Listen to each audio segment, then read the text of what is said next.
ಮುಜುಗರಕ್ಕೆ ಈಡು ಮಾಡಿದ್ದಾರೆ.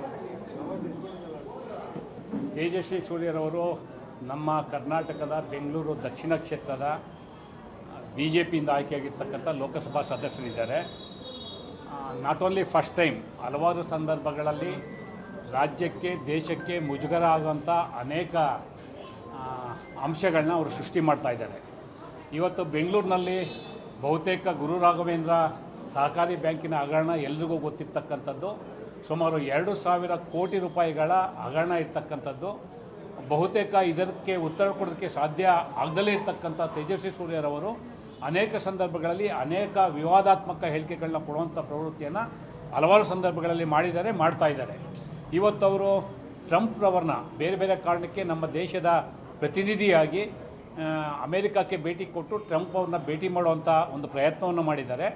ನಮಗಿರ್ತಕ್ಕಂಥ ಮಾಹಿತಿ ಪ್ರಕಾರ ಅವರು ಅಧಿಕೃತವಾಗಿ ಟ್ರಂಪ್ರವ್ರನ್ನ ಭೇಟಿ ಮಾಡೋದಕ್ಕೆ ಯಾವುದೇ ಪೂರ್ವ ಕಾರ್ಯಕ್ರಮ ನಿಗದಿ ಇಲ್ಲದೇ ಇದ್ದರೂ ಸಹ ಪ್ರಧಾನಮಂತ್ರಿಗಳ ಕಾರ್ಯಾಲಯದ ಮತ್ತು ಪ್ರಧಾನಮಂತ್ರಿಗಳ ಹೆಸರನ್ನು ದುರುಪಯೋಗ ಮಾಡಿಕೊಂಡು ನನಗೆ ಪ್ರಧಾನಮಂತ್ರಿಗಳಿಂದ ಒಂದು ಆದೇಶ ಬಂದಿದೆ ಅನ್ನೋ ಮಾತನ್ನು ಹೇಳೋದ್ರ ಮೂಲಕ ಟ್ರಂಪ್ ಅವ್ರನ್ನ ಭೇಟಿ ಮಾಡೋದ ಪ್ರಯತ್ನವನ್ನು ಮಾಡಿದ್ರು.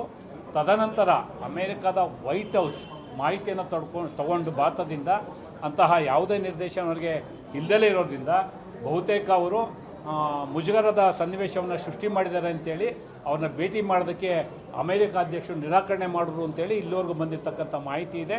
ಬಹುತೇಕ ಇದರಿಂದ ನಾಟ್ ಓನ್ಲಿ ಇಂಡಿಯಾ, ಕರ್ನಾಟಕದ ಒಂದು ಗೌರವವನ್ನು ಚ್ಯುತಿ ತರುವಂಥ ಕೆಲಸವನ್ನು ತೇಜಸ್ವಿ ಸೂರ್ಯರವರು ಮಾಡಿದ್ದಾರೆ. ನಾನು ಅವರಿಗೆ ವಿನಂತಿಯನ್ನು ಮಾಡ್ತೇನೆ. ಅನೇಕ ಸಂದರ್ಭಗಳಲ್ಲಿ ಅವರು ಮೌಲ್ಯಗಳ ಬಗ್ಗೆ ಮಾತಾಡ್ತಾರೆ, ಅನೇಕ ನೈತಿಕತೆಯ ವಿಷಯಗಳನ್ನ ಎತ್ತುತ್ತಾರೆ. ಅವರಿಗೆ ನಿಜಕ್ಕೂ ನೈತಿಕತೆ ಇದ್ದರೆ, ಮೌಲ್ಯಗಳ ಬಗ್ಗೆ ನಂಬಿಕೆ ಇದ್ದರೆ ಅವರು ಏನಕ್ಕೆ ಟ್ರಂಪ್ ಅವ್ರನ್ನ ಸುಳ್ಳು ಮಾಹಿತಿ ಕೊಟ್ಟು ಭೇಟಿ ಮಾಡುವಂಥ ಪ್ರಯತ್ನ ಮಾಡಿದ್ರು ಅನ್ನೋಂತಹ ಸತ್ಯವನ್ನು ಜನರ ಮುಂದೆ ಹೇಳಬೇಕು. ಅದರ ಜೊತೆಗೆ ಈ ದೇಶದ ಕರ್ನಾಟಕದ ವಿಶೇಷವಾಗಿ ಬೆಂಗಳೂರು ದಕ್ಷಿಣ ಲೋಕಸಭಾ ಕ್ಷೇತ್ರದ ಮತದಾರರ ಕ್ಷಮೆಯನ್ನು ಕೇಳಬೇಕಂತೇಳಿ ನಾನು ಕಾಂಗ್ರೆಸ್ ಪಕ್ಷದ ಪರವಾಗಿ ಸನ್ಮಾನ್ಯ ತೇಜಸ್ವಿ ಸೂರ್ಯರವರಿಗೆ ಒತ್ತಾಯವನ್ನು ಮಾಡ್ತೇನೆ. ದಯಮಾಡಿ ಬೇರೆ ಬೇರೆ ಸಂದರ್ಭಗಳಲ್ಲಿ ನೀವೇನು ನೇರವಾದಂಥ ಹೇಳಿಕೆಗಳನ್ನ ಕೊಡ್ತೀರಾ, ಅದಕ್ಕೆ ಒಳಪಟ್ಟು ಇವತ್ತು ಭಾರತಕ್ಕೆ ಮಾಡಿರ್ತಕ್ಕಂಥ ಮುಜುಗರಕ್ಕೆ ತಾವು ಬೇಷತ್ ಕ್ಷಮೆಯನ್ನು ಕೇಳಬೇಕು ಅಂತೇಳಿ ಕಾಂಗ್ರೆಸ್ ಪಕ್ಷದ ಪರವಾಗಿ ಅವರಿಗೆ ಒತ್ತಾಯವನ್ನು ಮಾಡ್ತೇನೆ.